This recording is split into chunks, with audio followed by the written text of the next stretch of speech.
Z5 ಇರುವಾಗ ನೀವು ನಿಮ್ಮ ನೆಚ್ಚಿನ ಶೋಗಳನ್ನ ಎಂದಿಗೂ ಮಿಸ್ ಮಾಡಿಕೊಳ್ಳುವುದಿಲ್ಲ. ಅದು ಸಂಪೂರ್ಣ ಉಚಿತವಾಗಿ. ನಿಮ್ ಖುಷಿ ನೋಡ್ತಿದ್ದೀನಿ.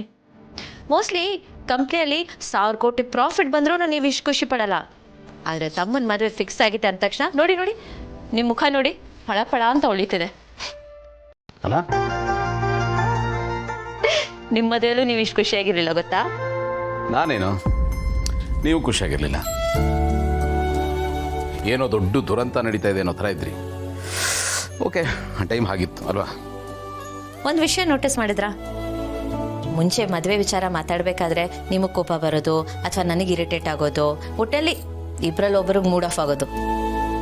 ಆದರೆ ಇವಾಗ ನಾವೇ ಕಾಲು ಎಳ್ಕೊಂಡು ಒಬ್ಬರೊಬ್ಬರು ರೇಗಿಸ್ಕೊಂಡು ಆಗ್ತಿದ್ದೀವಿ. ಎಷ್ಟು ಮಟ್ಟಕ್ಕೆ ಬದಲಾಗಿದ್ದೀವಲ್ಲ. ಕರೆಕ್ಟ್. ಆದರೂ ನಾನು ನಿಮ್ಗೊಂದು ದೊಡ್ಡ ಥ್ಯಾಂಕ್ಸ್ ಹೇಳಬೇಕು. ಏಕೆ? ನಮ್ಮನೆ ಪರವಾಗಿ ನಿಮ್ಮ ತಂಗಿನ ಹೆಣ್ಣು ಕೇಳೋಕೆ ಅಂತ ಅಲ್ಲಿ ತನಕ ಬಂದ್ರಲ್ಲ, ಅದಕ್ಕೆ. ಹಲೋ ಒಂದು ನಿಮಿಷ, ಏನಿದು ನಮ್ಮನೆ ನಿಮ್ಮನೆ ಅಂತ ಬಿಡಿಸ್ ಮಾತಾಡ್ತಿದ್ದೀರಾ? ನಾನು ಈ ಮನೆಯವಳು, ನೀವು ನನ್ನವರು, ನಾನು ನಿಮ್ಮವಳು.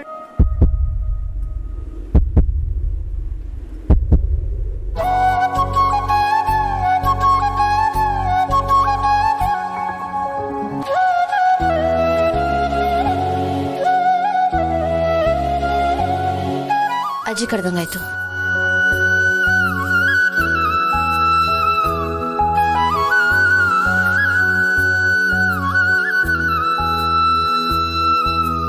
ನನಗೆ ಕೇಳಿಸ್ಲೇ ಇಲ್ವಲ್ಲ.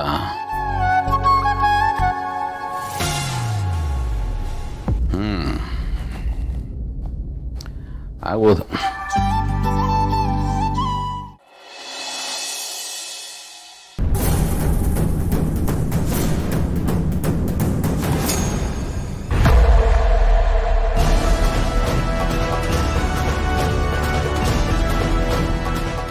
ನಾನು ಕಾಲ್ ಮಾಡ್ತೀನಿ.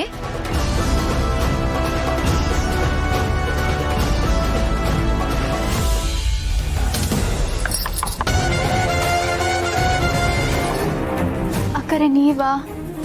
ನಾನು ಯಾರು ಅಂತ ಕದನೇ ತೆಗಿಲಿಲ್ಲ, ಕ್ಷಮಿಸಿ. ಬನ್ನಿ ಒಳಗೆ ಬನ್ನಿ. ಸರಿ, ಏನಾಯ್ತು ನಿನಗೆ? ನೀನು ವಾಮಿಟ್ ಮಾಡೋದನ್ನ ನೋಡಿದೆ, ಯಾಕೆ ಮೈ ಹುಷಾರಿಲ್ವಾ? ಹುಷಾರಾಗೇ ಇದ್ದೀನಿ, ಯಾಕೋ 2 ದಿನದಿಂದ ವಾಂತಿ ಆಗ್ತದೆ. 2 ದಿನದಿಂದ ವಾಮಿಟ್ ಮಾಡ್ತಿದ್ಯಾ? ಅದು ಏನೋ ಹೆಚ್ಚು ಕಮ್ಮಿ ತಿಂದಿರಬೇಕು, ಅದಕ್ಕೆ ಹಂಗಾಗ್ತಾ ಇದೆ ಅನ್ಸುತ್ತೆ. ಸರಿ ಹೋಗುತ್ತೆ ಬಿಡಿ. ಏನ್ ಸರಿ ಹೋಗುತ್ತೆ? ಇದನ್ನೆಲ್ಲ ಹೀಗೆ ಸುಮ್ಮನೆ ಬಿಟ್ರೆ ಇನ್ನೂ ಜಾಸ್ತಿ ಆಗಿ ಇನ್ನೇನೋ ಆಗೋಗುತ್ತೆ. ಬಾ ಡಾಕ್ಟರ್ ಹತ್ರ ಹೋಗೋಣ ಬಾ. ಅಯ್ಯೋ ಕರೆ ಬೇಡ. ಯಾಕೆ? ಅದು ನಾನು ಹೊರಗಡೆ ಬಂದರೆ ತೊಂದರೆ ಆಗುತ್ತೆ, ಸುಮ್ಮನೆ ಯಾರಾದರೂ ನೋಡಿದ್ರೆ ಕಷ್ಟ. ತಾತ ಬರ್ತಾರಲ್ಲ, ಅವ್ರ ಹತ್ರ ಮನೆ ಮದ್ದು ಏನಾದರೂ ಮಾಡಿಸ್ಕೊಂಡು ಕುಡಿತೀನಿ, ಎಲ್ಲ ಸರಿ ಹೋಯ್ತದೆ. ಸರಿ ಹೋಗದೆ ಇದ್ರೆ ಏನು ಮಾಡ್ತೀಯಾ? ಬಾ ನೀನು. ನಾನೇ